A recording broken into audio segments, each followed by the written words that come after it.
Campbell, en plus, comme vous, on a 3 casquettes sur la tête, parce que vous êtes professeur de lettres, vous écrivez pour le théâtre et vous êtes romancier pour la jeunesse. Là, ça doit faire écho à beaucoup de choses. Est-ce que vous avez gardé des choses en tête? Est-ce que vous êtes d'accord? Qu'est-ce que vous pensez de ce texte de Louis Jouvet? Je trouve que, surtout la première partie, surtout le parallèle avec, à propos de Balzac, c'est, disons, un cas particulier qui, à mon avis, est plus sur Balzac que sur le théâtre. Mais je connaissais pas ce texte de Jouvet et je le trouve très intéressant, surtout pour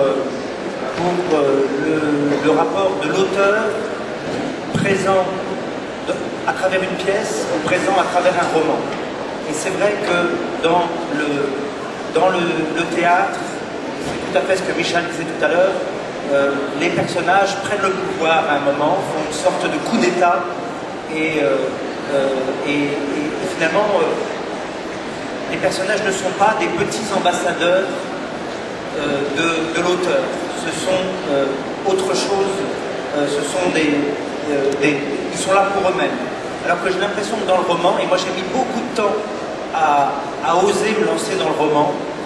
J'ai fait du théâtre. Auteur dramatique. Voilà, j'ai écrit du théâtre de 12 à 30 ans, et puis je me suis lâché grâce à la littérature jeunesse d'ailleurs, qui m'a donné toute la liberté dont j'avais envie pour oser le roman, et donc oser prendre la parole réellement, puisque, comme le disait... Cela ne vous était pas permis dans les pièces. Disait Jouvet, voilà, j'avais l'impression que dans le théâtre, je prenais moins la parole.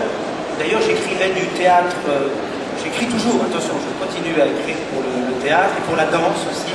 J'écris pour une chorégraphe des textes sur lesquels danse une compagnie, la compagnie Paul les Oiseaux.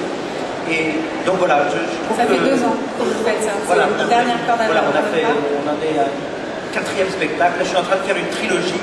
Les trilogies que je n'arrive pas à faire en roman, puisque j'écris des romans par 2, eh bien je la fais sur scène dans la danse. Alors, pour revenir au texte de Louis Jouvet, il dit en effet que l'auteur dramatique est absent de sa pièce, qu'on n'est pas capable de le retrouver, alors que l'auteur romanesque, on vit avec à chaque page. Vous êtes complètement d'accord avec cette vision? À moitié, parce que je pensais aussi à Beckett. Moi j'adore aussi à la fois ses romans et ses pièces, et je trouve que les personnages chez Beckett sont des petits romanciers sur scène. Enfin, d'ailleurs c'est le cas à mon avis des grands auteurs de théâtre. Voilà, Tchekhov aussi, c'est 1000 petits. C'est vrai que dans chaque réplique de Tchekhov, il y a un roman qui est comme pelotonné et qui est prêt à se déployer. Enfin, c'est vraiment ce que j'adore aussi. Je pense tu parlais de Streller et de Peter Brook. Ils ont tous les deux mis en scène La Cerisette, par exemple. Ils ont comme ça parcouru et à chaque... C'était extrêmement différent. Enfin, moi, malheureusement, je ne les ai vus qu'en version filmée. Mais c'était incroyablement fort. La version avec Piccoli de Peter Brook est extraordinaire aussi. Est-ce que, davantage que dans les répliques, c'est plutôt dans les monologues de Beckett, en effet, qu'on voit des petits romans? Non. Même dans les petites répliques? Même dans les petites répliques. Bah oui, même dans les petites. Comme disait Déborah, on peut avoir 200 romans avec Andromaque. J'ai cette impression-là. Mais il y a quand même eu le moment où je suis passé au roman et où j'ai senti tout de même sauter toutes les limites qui quand même me retenaient, qui étaient tout simplement ce qu'on appelle le plaisir de la collaboration dans le théâtre, c'est-à-dire travailler avec des gens, travailler avec un scénographe, un metteur en scène, des acteurs, c'est extraordinaire, mais il y a un pouvoir, une toute-puissance de l'auteur de romans qui se retrouve à la fois à faire des éclairages en disant un rayon horizontal venait caresser la frange etc., qui fait les décors en disant le bâtiment s'élevait jusque dans les nuages, etc., qui fait la mise en scène en précisant la manière dont est prononcé chaque mot, qui fait comme ça tous ces métiers-là.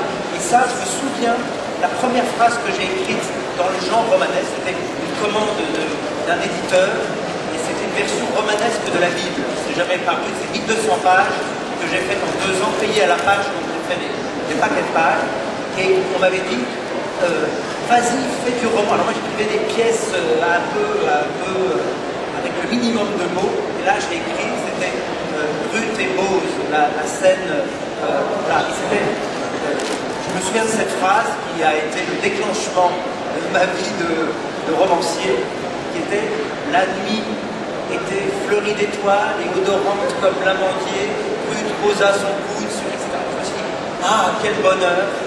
Quel bonheur !» Vous pouviez enfin vous lâcher, avoir autant de mots y aller carrément que vous vouliez. Voilà. Donc c'est vrai qu'il y a une liberté Alors il se trouve que là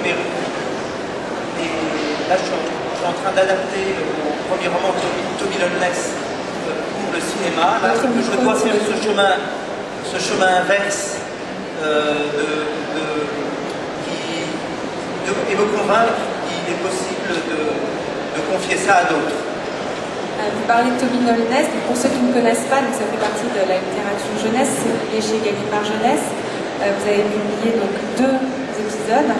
Est-ce qu'il y en aura un 3e un jour, un 4e? Est-ce que c'est définitif? Non, c'est 2, c'était un projet en 2 livres, peut-être vieillissant, à 95 ans, manquant un peu d'inspiration.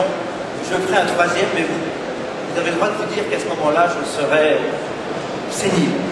Vous disiez que vous aviez commencé à écrire vos romans à l'âge de 30 ans environ. En revanche, le théâtre, vous aviez le feu sacré très très jeune. Oui, mais... Qui vous a transmis ce feu? Parce que c'est un bricolage, le théâtre. Je trouve que le théâtre, c'est des bouts de ficelle, c'est un jeu, et j'ai juste continué à jouer. Mais effectivement, j'ai commencé, comme tous les enfants, à 12 ans, à faire du théâtre. J'ai l'impression que tous les enfants font du théâtre à 12 ans. Je l'ai fait assez vite, un peu plus sérieusement, en me disant...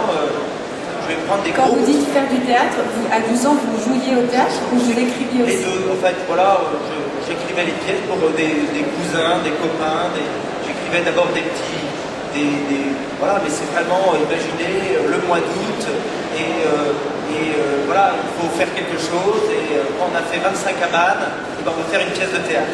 Et je me suis, par contre, j'ai été abandonné par mes collègues de jeu, qui sont passés à un moment à des choses beaucoup plus sérieuses, à faire des études d'avocat ou de dentiste, et moi je m'inquiétais de les voir me lâcher, et j'ai continué quand eux arrêtaient. C'est ça qui m'a donné une petite avance, voilà, parce que j'ai continué, mais j'ai quand même l'impression que c'est l'art de l'enfance, il n'y a qu'à voir comment André raconte les histoires. Enfin, chaque réponse, il a commencé en racontant une histoire exactement comme font les enfants ou comme on le fait avec des exemples. Auprès des enfants. D'ailleurs, j'ai une histoire que je vous raconte en 2 secondes à propos de Chouvet. Pour le faire à la russe, c'est ma grand-mère qui avait une employée de maison, avenue Mozart, à Paris, et elle cherchait à la placer parce qu'elle n'avait plus les moyens de la garder, et elle voit une adresse, une petite annonce, Monsieur J cherche employé, et elle téléphone et elle entend bonjour Louis Jouvet, et alors elle reconnaît tout de suite le bonhomme, et elle lui dit voilà, j'ai une femme, je sais que vous cherchez quelqu'un, je peux tout à fait vous la proposer. Et elle dit très bien, je n'ai même pas besoin de la voir, envoyez-la moi. Et je voulais juste vous préciser, elle boite un peu. Et il dit, tant mieux, elle courra moins. Et Louis Jouvet, c'est le seul lien que j'ai jamais eu, un lien de sang avec Louis Jouvet.